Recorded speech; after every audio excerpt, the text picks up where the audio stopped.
अस्सलाम वालेकुम guys, I hope you are fine. आज हम एक्सरसाइज 7.2 का क्वेश्चन नंबर 6 स्टार्ट करेंगे। So let's start. Question number 6 में स्टेटमेंट इसकी पढ़ते हैं। How many terms are there in an arithmetic progression in which a1 is equal a is equal 11। Means कि यहाँ अपने टर्म्स फाइंड करनी है, n फाइंड करना है आपने। a1 और a दोनों एक दूसरे के इक्वल है और इनकी वैल्यू क्या है, 11 है। an आपको गिवन है 68 और d गिवन है 3।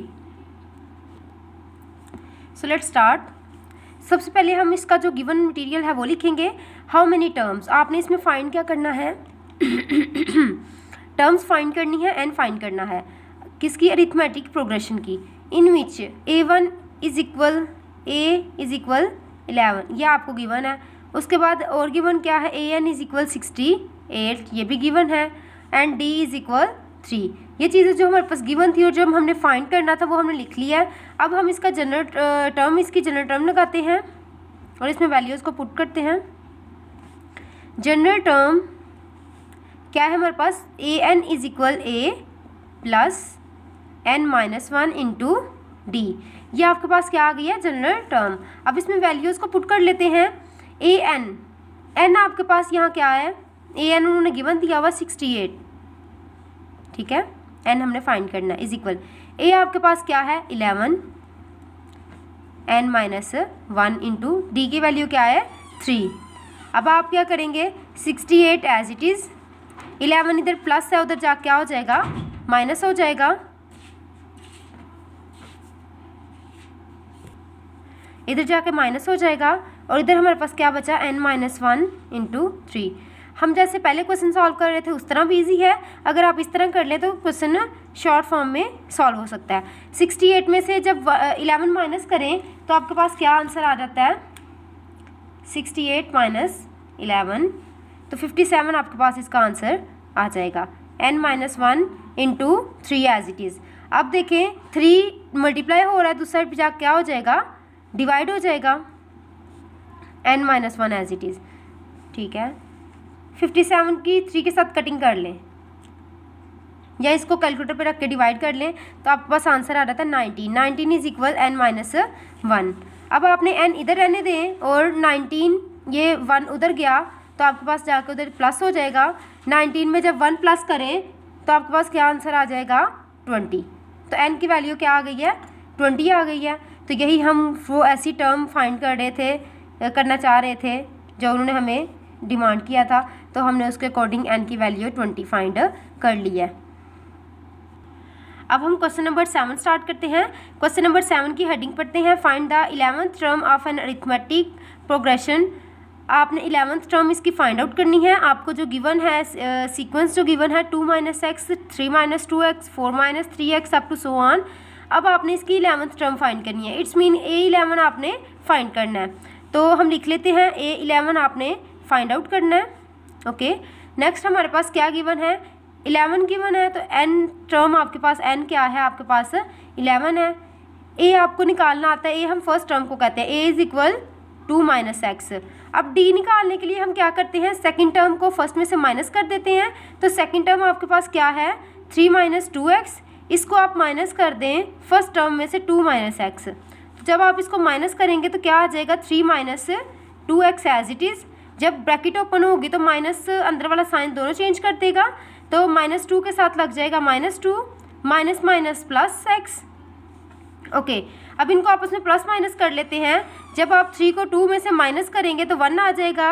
जब ये x वालों को x वालों में प्लस माइनस कर लेते हैं, इसके साथ माइनस है, इसके साथ प्लस है, माइनस प्लस माइनस, 2 में से 1 को माइनस करें तो इसका -x आ जाएगा।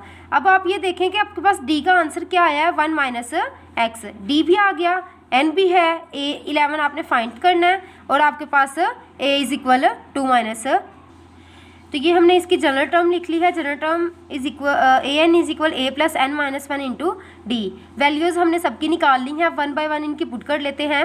अब देखें कि हमारे पास an की वैल्यू क्या थी, मतलब कि an उन्होंने फाइंड करने के लिए 11th टर्म हमें फाइंड करने के लिए कहा हुआ है। तो n की जगह हमने क्या पुट कर दिया, n आपके पास 11 है वो पुट कर दिया, a आपके पास है 2 - x हमने वो पुट कर दिया। नेक्स्ट n की वैल्यू 11 है, 11 - 1, d की वैल्यू आपके पास है 1 - x। ये हमने सारा कुछ फाइंड आउट किया था। अब हम इसको सिंप्लीफाई कर लेते हैं। A11 as it is, bracket खोलें तो 2 - x प्लस 10 को 11 में से माइनस करें, 11 को 1 में से माइनस करें तो आपके पास 10 आ जाता है, 1 - x as it is. A11 is equal 2 - x as it is. 10 को जब 1 से मल्टीप्लाई करवाएं तो आपके पास क्या आ जाएगा, 10 आ जाएगा। 10 को जब x से करवाएं तो -10x आ जाएगा। ओके, अब हम क्या करते हैं, x वालों में प्लस माइनस कर लेते हैं और सिंपल को सिंपल में। 2 को 10 के साथ जब प्लस करेंगे तो 12 आ जाएगा, माइनस माइनस प्लस, 1x को 10x में प्लस करेंगे तो -11x आ जाएगा। ठीक है, तो यही हमने 11th टर्म फाइंड करनी थी, मज़ीद हम इसको सॉल्व नहीं कर सकते। Now we will start question number 8। Question number 8 की स्टेटमेंट पढ़ते हैं। Find the nth term of an arithmetic progression where an-5 is equal 3n + 9। ये हमारा क्वेश्चन था। अब हम इसका सोल्यूशन स्टार्ट करते हैं। तो सोल्यूशन में हम लिखते हैं an-5 इज इक्वल 3n + 9। अब आप देखें, आपने nth टर्म फाइंड करनी थी लेकिन आपके पास तो an-5 है, ये आपको उन्होंने गिवन दिया हुआ है। ठीक है, तो अब हमने कुछ ऐसा सोचना है कि यहाँ n बाकी बच जाए। आप देखें यहाँ एक्स्ट्रा क्या चीज़ है, -5। अगर हमारे पास +5 आ जाए तो ये -5 कट जाएगा तो हमारे पास n रह जाएगा। तो हम कह लेते हैं पुट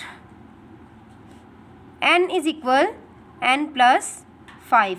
तो जहाँ जहाँ n है वहाँ आप क्या पुट कर दें, n + 5 पुट कर देते हैं। n की जगह क्या पुट कर दिया, n + 5 - 5 इज इक्वल 3। n की जगह n + 5 पुट कर देते हैं, +9 एज इट इज़। अब आप देखें ये +5 और -5 कट गए, हमारे पास क्या बच गया, an इज इक्वल 3 को जब n से मल्टीप्लाई करवाया 3n, 3 को 5 से मल्टीप्लाई करवाया 15 + 9। an as it is 3n, 15 और 9 का प्लस करें तो +24। ये आपके पास क्या आ गई है, इसकी nth टर्म जो हम फाइंड करना चाह रहे थे।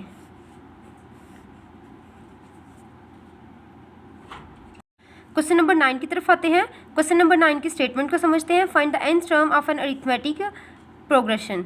आपने AP की nth टर्म फाइंड आउट करनी है। आपको जो सीक्वेंस गिवन है वो 3/4 होल का स्क्वायर, 3/7 होल का स्क्वायर, 3/10 होल का square up to so on. ये आपके पास एक सीक्वेंस गिवन है।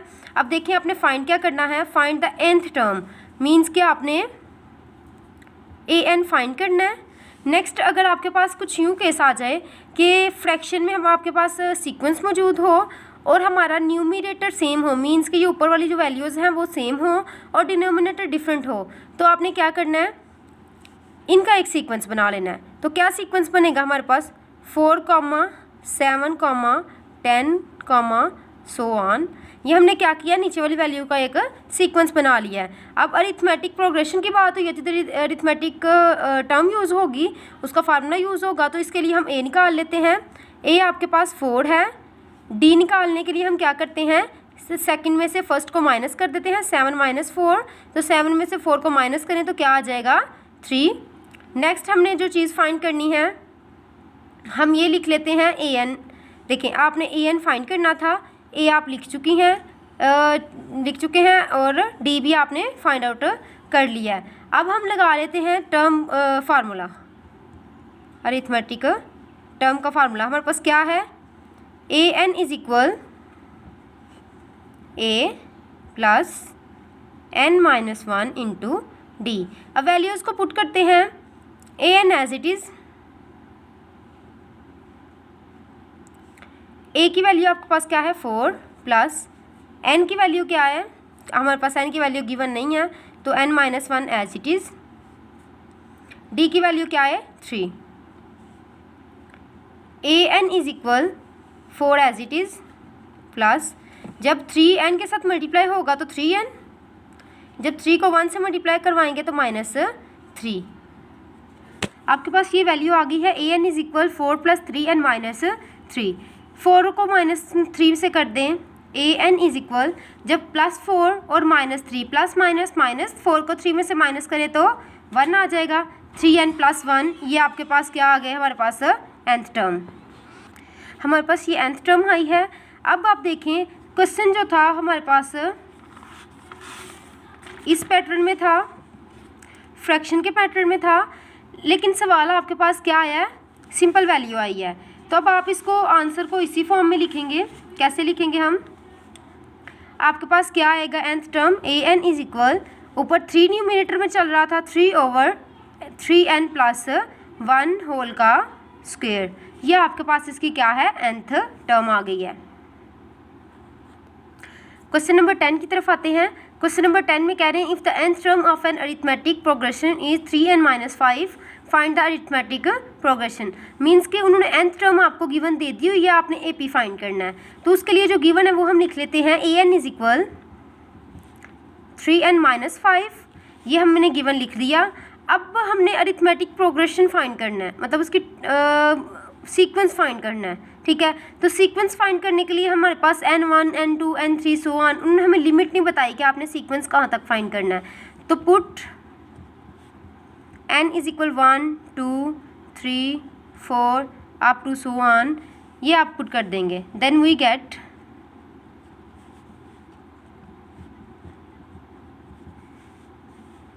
Put n is equal 1।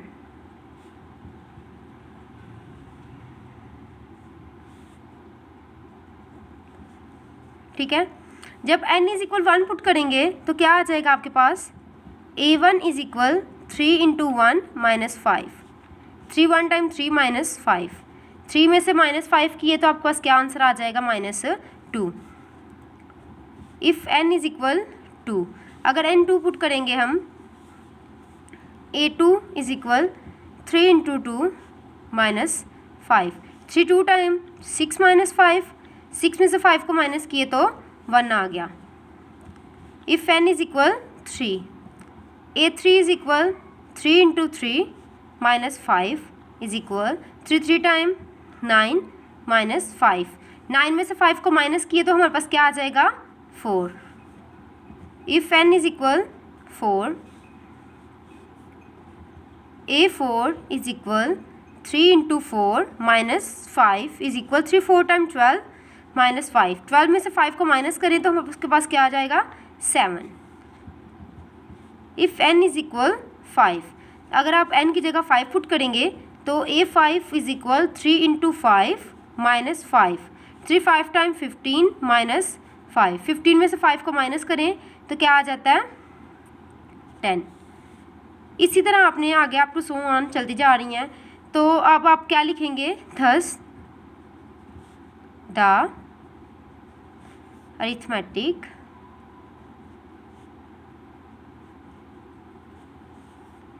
Progression is, arithmetic progression हमारे पास क्या आया, -2, 1, 4, 7, 10 up to so on. Question को अगेन देख लेते हैं एक दफ़ा। देखिए हमारे पास nth टर्म थी, हमने अरिथमेटिक प्रोग्रेशन फाइंड करना था। उस nth टर्म को यूज़ करके हमने n इज इक्वल 1 पुट किया, 2 किया, 3 किया, 4 5 6, आपने जहाँ तक करना है करने के बाद आप डॉटिंग कर दें, सो ऑन चलता जा रहा है। उसके बाद आपके पास ये जो वैल्यूज़ इनके आंसर्स आए हैं वो हमारे पास क्या है, अरिथमेटिक प्रोग्रेशन का सीक्वेंस है। ओके, आज हमारा लेक्चर यहीं वाइंड अप होता है।